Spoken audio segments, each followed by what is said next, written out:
un moyen de pression implacable, de nature à déstabiliser, du haut de l'arrogance de ses pleins pouvoirs.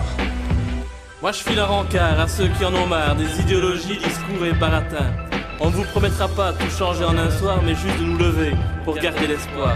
À tous les méprisés, recalés de la société et du chômage, les privés du gâteau, les exclus du partage, et qu'une chose à dire et sans embâche, debout, debout pour crier notre rage. Debout les Belges, debout les braves, debout mes camarades, l'heure est venue d'éviter la débandade.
Quand je vous dis que, en réalité, depuis maintenant plusieurs années, malheureusement, la dissidence, leur travail, c'est un travail de sabotage.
Salut tout le monde.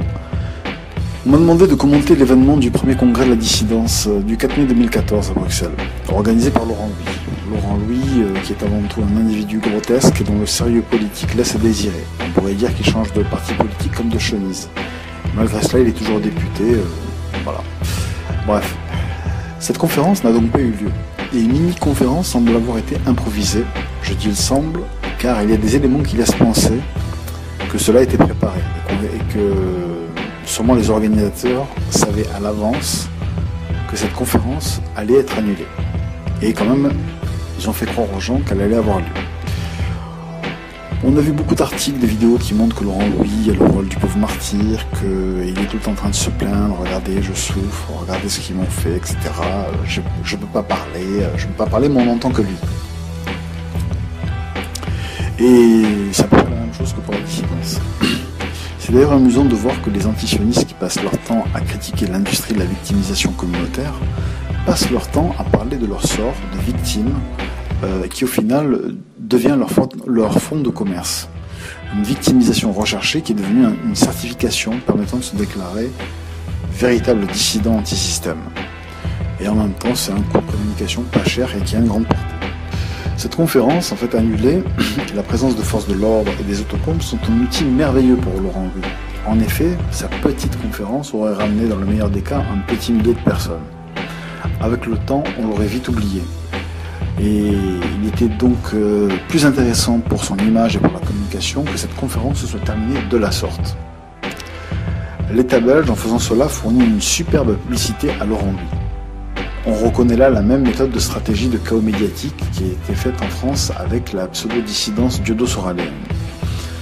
Michel Collomb, qu'on ne présente plus, affirme lui aussi que Laurent Louis est un outil du système. Il a fait un article très intéressant sur Laurent Louis qui montre que Laurent Louis ne peut être qu'un outil du système. Voilà. Donc revenons à ce congrès annulé. Je vais vous montrer en fait quelques passages vidéo qui laissent à penser que tout cela était déjà préparé, que la dissidence était déjà au courant, que la conférence n'aurait pas eu lieu et qu'elle se déroulerait dans un petit local déjà prévu à cet effet. Dans la vidéo proposée par Égalité et Réconciliation, on constate qu'un attroupement était déjà présent et que la conférence est annulée. Voilà, dès 14h. Et à partir de 15h, les forces de l'ordre interviennent pour disperser le public.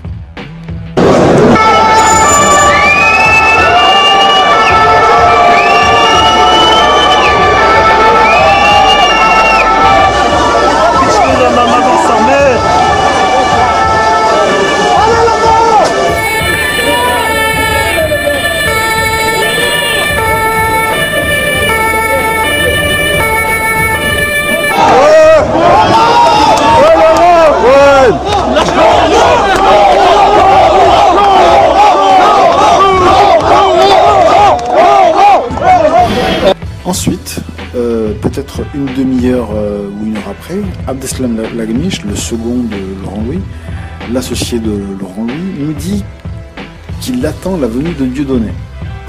Voilà, comme ce sera la cerise sur le gâteau. Nous attendons Monsieur Dieudonné Mbalambala qui va arriver et ce sera la cerise sur le gâteau. Un grand merci. Merci à vous. À 18h06, on voit un écran de télé dans une chambre d'hôtel diffuser une information. Et le caméraman qui filme nous montre Dieudonné et Alain Soral. Les organisateurs ont saisi le Conseil d'État pour faire annuler l'interdiction. Le comédien français Dieudonné devait y participer. Sympa, Bruxelles aussi. Ouais, c'est une belle ville. Les baraques incroyables, c'est les plus belles maisons d'Europe. Ils sont très forts en art nouveau, art déco, style 1900, 1920, 1930. Et c'est l'immobilier moins cher d'Europe. Première chose étonnante, pourquoi Dieudonné et Alain Soral n'étaient-ils pas présents devant la salle de conférence, comme Salim Laibi, Kémy Séba, Marion Sigaud, en admettant que leur arrivée était tardive du fait qu'ils devaient faire la seconde partie, du fait qu'ils étaient le clou du spectacle, la cerise sur le gâteau, comme dirait Abdeslam Lagmish, pour bien le prononcer. Pourquoi n'étaient-ils pas présents dans la rue aux côtés du public qui se faisait disperser à coups d'autopompe? En effet, ils sont à 18h à l'hôtel, 18h06 pour ceux qui chipotent. Ça veut donc dire qu'ils étaient sur le territoire belge au moins 2 heures avant, et qu'ils étaient à Bruxelles au moins 1 heure avant. Deuxième chose étonnante, c'est que Dieudonné et Soral sont dans cet hôtel en train de parler d'urbanisme et d'art déco, peinard. C'est un peu bizarre, quoi. C'est étrange. On a eu des participants de ce congrès qui ont été dispersés par les forces de l'ordre à coups d'autopompe, je ne sais pas combien de cartes de CRS, etc. Et eux parlent d'art déco et d'urbanisme, de peinard, en regardant par la fenêtre. C'est étrange, non? Enfin, je sais pas, je trouve ça étrange. Donc, la conférence se déroulait en deux parties. Et la seconde partie avec Dieudonné se déroulait à 19h. Ils étaient là en train de patienter jusqu'à leur rendez-vous. Vu que la salle était fermée, ils ne pouvaient donc être qu'au courant qu'il y avait bien un autre lieu de rendez-vous prévu.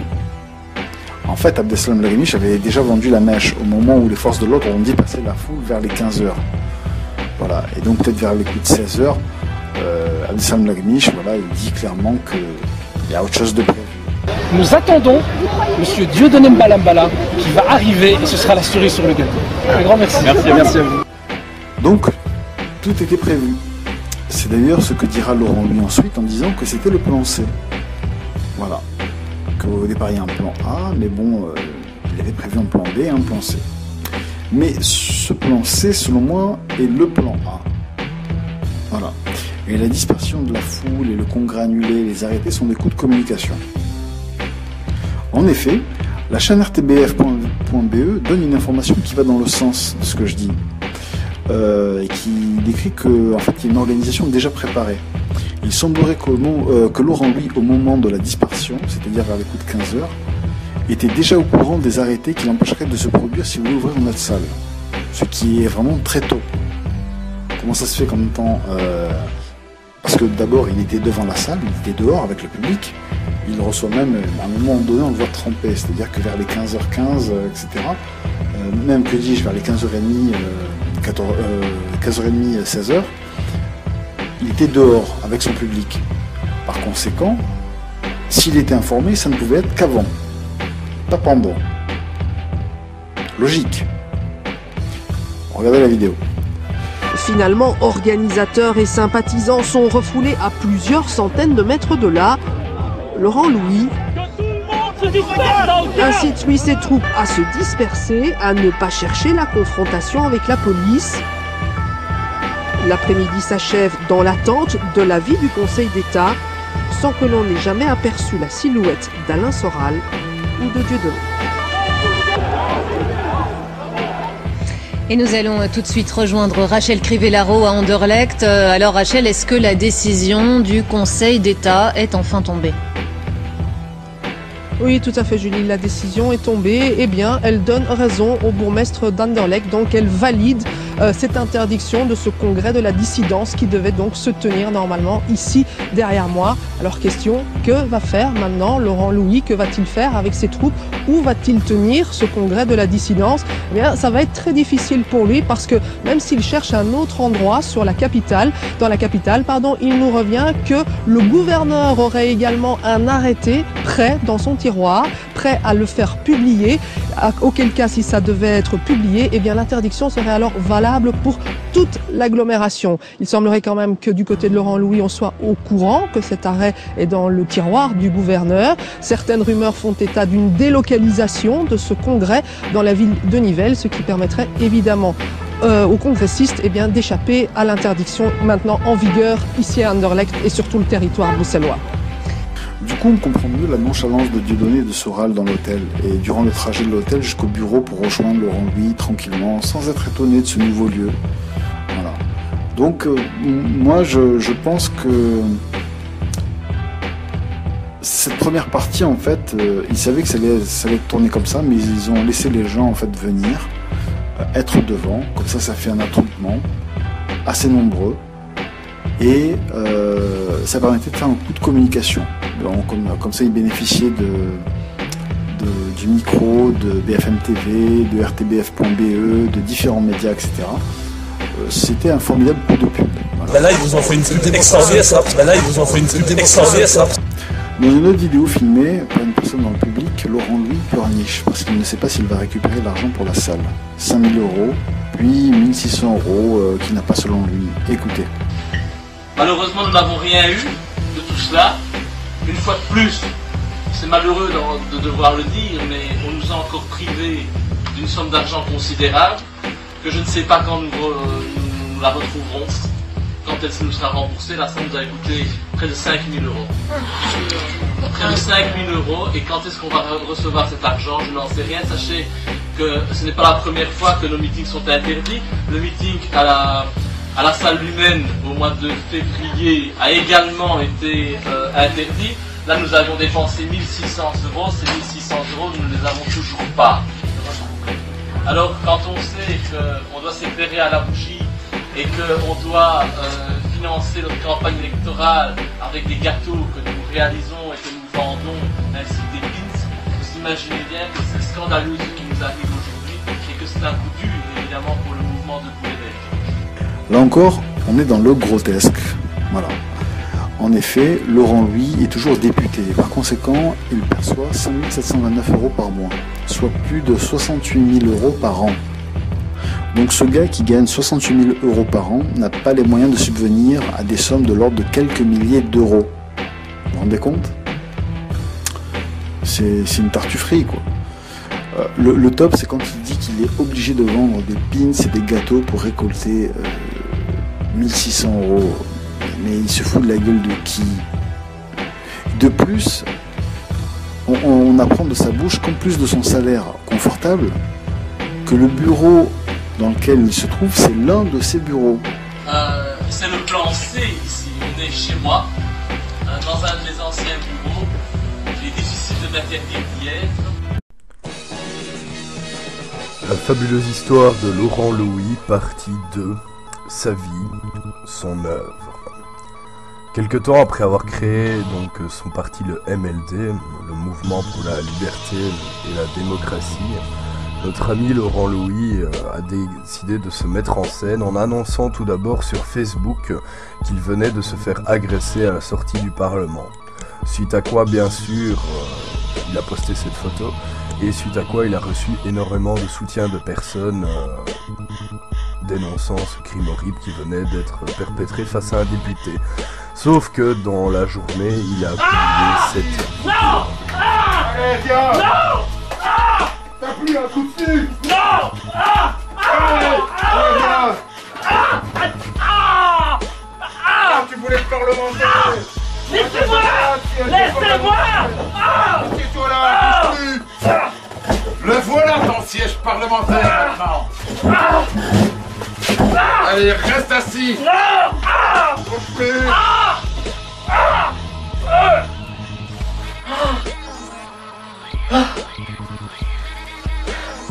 C'est moi!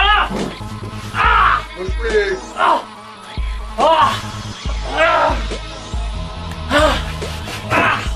Bouge plus!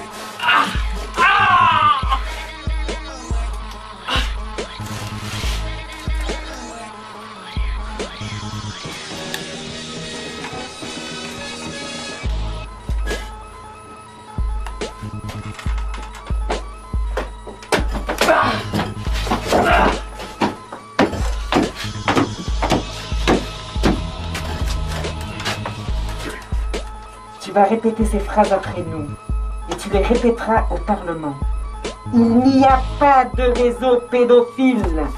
C'est faux, il y a des réseaux pédophiles. Il n'y a pas de réseau pédophile. Si, il y en a. pédophile. Il y a des réseaux. Non. Si. Non. Et tu dirais que tu as publié une photo d'autopsie sur Internet. C'est faux. Tu le diras. Non. Tu le diras. Non. Avoue que tu es fou. Je ne suis pas si. fou. Si, non. tu es fou. Si. Non. Avoue. Oh, espèce de fou. Tu diras, j'ai déconné. Dutroux est un prédateur isolé. Dutroux est une marionnette et il y a un réseau. Répète. Tu répètes. Non. Non. Autant crever ici. On va tout répéter. Ah ben, je crierai pour la vérité. Tu vas répéter. Vive la vérité. C'est pas la vérité, c'est pas la nôtre. Tape. Au nom du pape. Oh. Oh.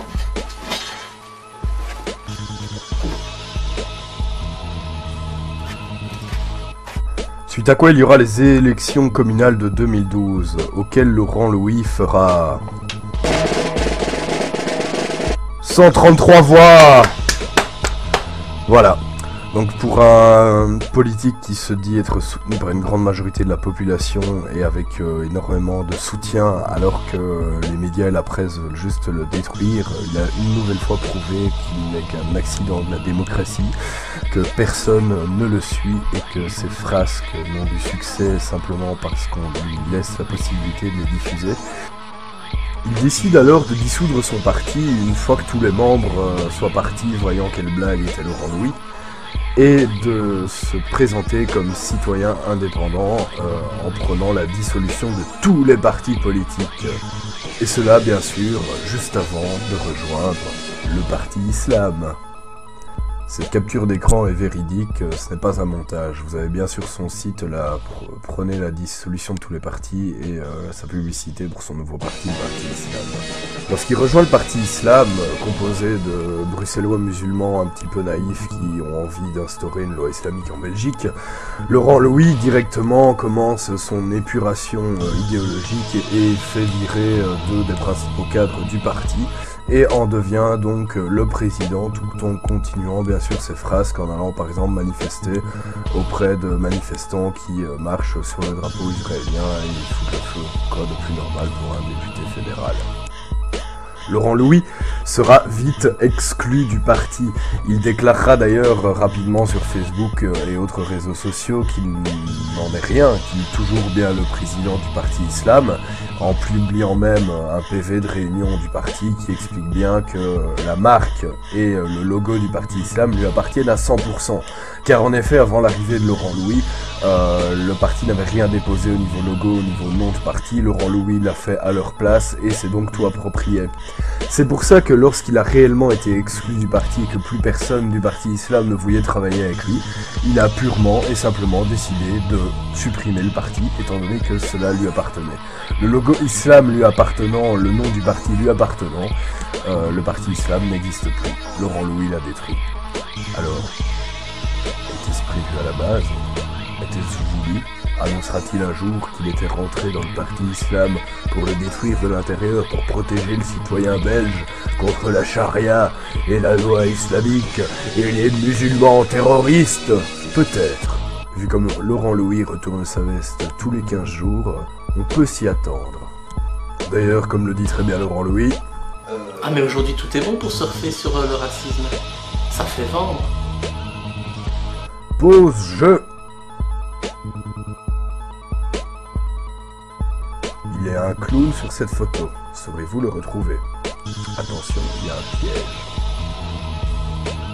Laurent Louis dissout donc le parti Islam et rentre dans un délire de quenelle comme son ami Dieudonné et décide de se retrouver à nouveau seul, avant de créer son nouveau parti Debout les Belges qui utilise une méthode de campagne particulière en écrivant sur les billets, comme le font également ses soutiens. Il est écrit soutien à Laurent Louis, député belge indigné. On peut se dire qu'il y a un accent de trop sur le mot indigné. S'ensuit donc la création du mouvement Debout les Belges. On peut voir qu'il n'a d'ailleurs même pas été foutu d'aller acheter un logo ou de le faire faire, étant donné qu'il a repris un logo d'une immobilière, et bref, un logo utilisé un petit peu partout. Son nom de parti n'a d'ailleurs pas été cherché très loin non plus. Laurent Louis lance donc son parti avec un meeting politique rassemblant plus de 500 personnes, beaucoup de curieux et de gens venus pour faire des quenelles. Laurent Louis fera d'ailleurs payer 5 € la participation aux frais d'entrée parce que bon, avec un salaire de 6 000 € de député, les fins de mois sont parfois difficiles. Nous pouvons également citer le fait que Laurent Louis va se faire lever incessamment sous peu son immunité parlementaire qui lui permet donc de ne pas être attaqué en justice. On va lui lever car le Premier ministre Elio Di Rupo notamment a porté plainte contre lui pour diffamation étant donné que Laurent Louis ne cesse de le traiter de pédophile devant toute la population.